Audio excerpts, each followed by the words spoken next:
am heading out to the bus to do some more sewing and maybe some tile work.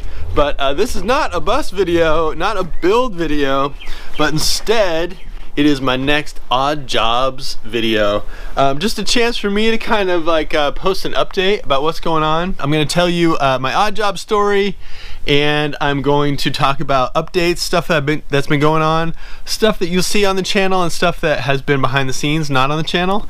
And then I will talk about some of my inspiration lately, and I'll end this video with a bit of planning, like what's coming next. Alright, so the odd job video that I want to tell you about this time around is it's kind of a big story, and you'll probably hear about it again someday as I break it down into smaller pieces. But it's a big story of how this guy you're looking at was the co-owner of the Sod Squad.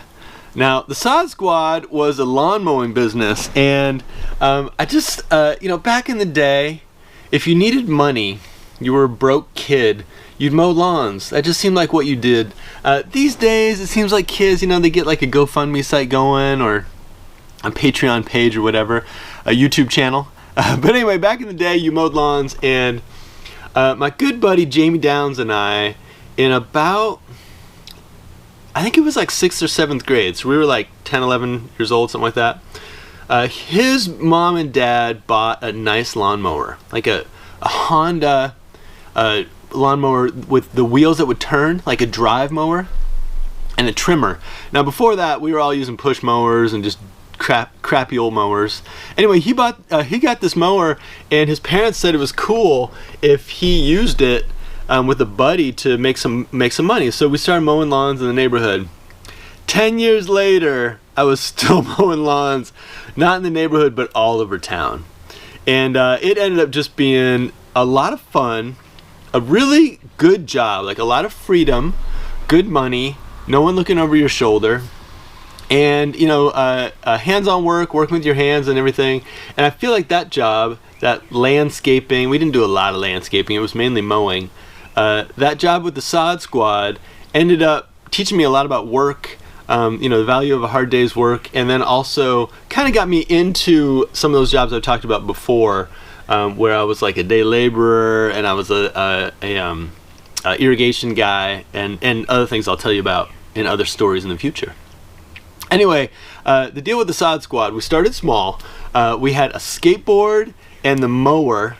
Jamie Downs would sit on the mower. I think he would sit on the mower, maybe I sat on the mower, and one of us would be behind with the lawnmower and on the skateboard, and we'd roll around the neighborhood and mow lawns. And you know, we probably mowed 5 or 6 lawns in the area right near where we live, maybe 10. But we made some cash, put money in our pockets, so we could you know, do things around town, go to the arcade and play video games, you know, stuff like that.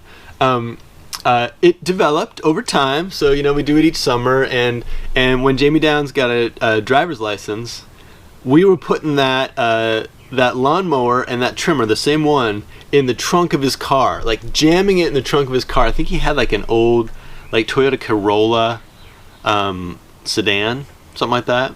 Nasty old car. Anyway, we would put that in the trunk of the car, you know, grass getting everywhere. We'd drive that thing around town, and then our area was expanding, right? So we were picking up more lawns, and we usually mowed on a weekly basis, so we started keeping like a book, you know, instead of just keeping it in our heads. And we go out mow, and we'd be like, okay, Tuesday we're doing the Prentup House, and we're doing Old Miss Smith and that kind of thing. A few years later, we had a trailer. I should say Jamie Downs had the trailer. It sounded actually like Jamie Downs provided most of the equipment on this job.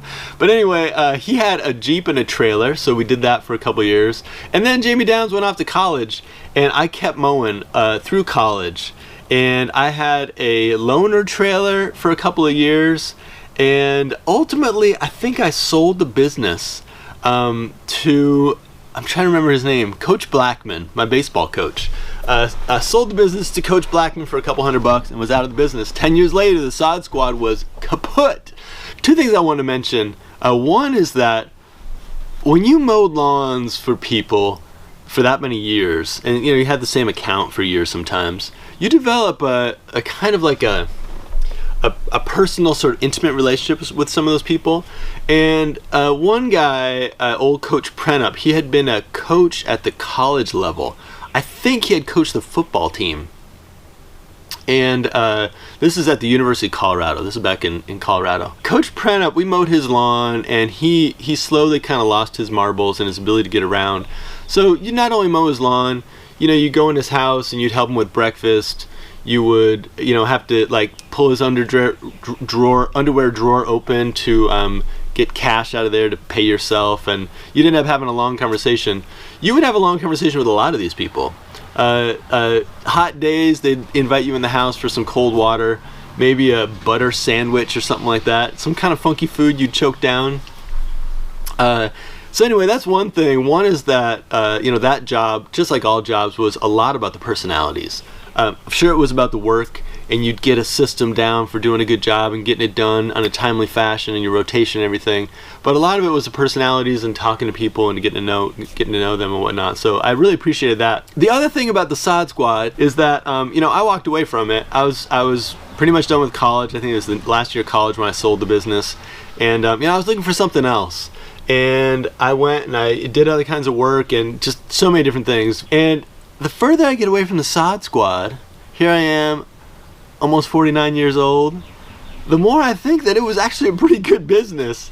Independent, a lot of it was cash based, seasonal, so it wasn't year round, and outdoors, you know, working with your hands. There were some negatives to that too, because, you know, intense heat and whatnot. It was actually a pretty good business. I'm looking back on it a little bit nostalgically from my seat right now in life, and just thinking about how that business wasn't all that bad. It was actually pretty good. I wanted more in life, and I guess I did get more in other things I did, but looking back, I think the simplicity of that was pretty awesome.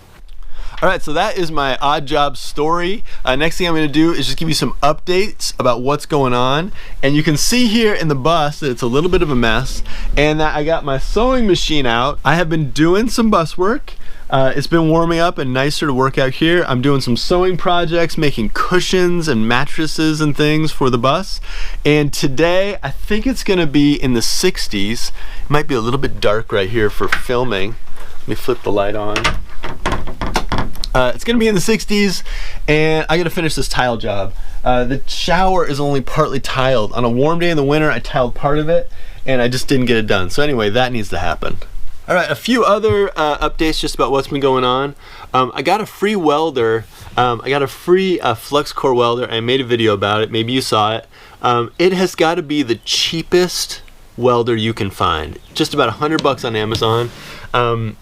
It actually welded pretty well, and I'm gonna keep it and use it. It's a really cool system, this flux core, if you need portability and don't want to carry a big gas can around with you. So anyway, that was kind of a cool thing. I have also been warping our loom.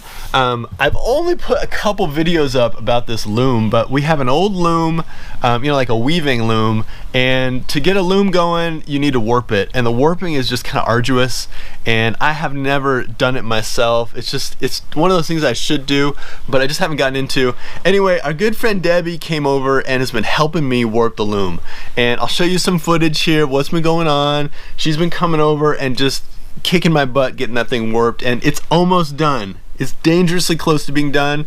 I'm going to, when I get it done, get back into weaving, do some weavings for our house, and that's another one of those projects that's just kind of on the side. I might make a video about restoring that old loom. We'll just have to see how that goes. And then a couple more updates. I am still knitting my sweater, and man, it was like 3 months ago I started that thing. I've been knitting the sweater, and it's coming along. It's kind of like up to here right now. It's like an elaborate cummerbund, and I don't know when it's gonna be done, but it's gonna be done. I'm going, like, you know, maybe I knit ½ an inch once in a while, but it's coming along.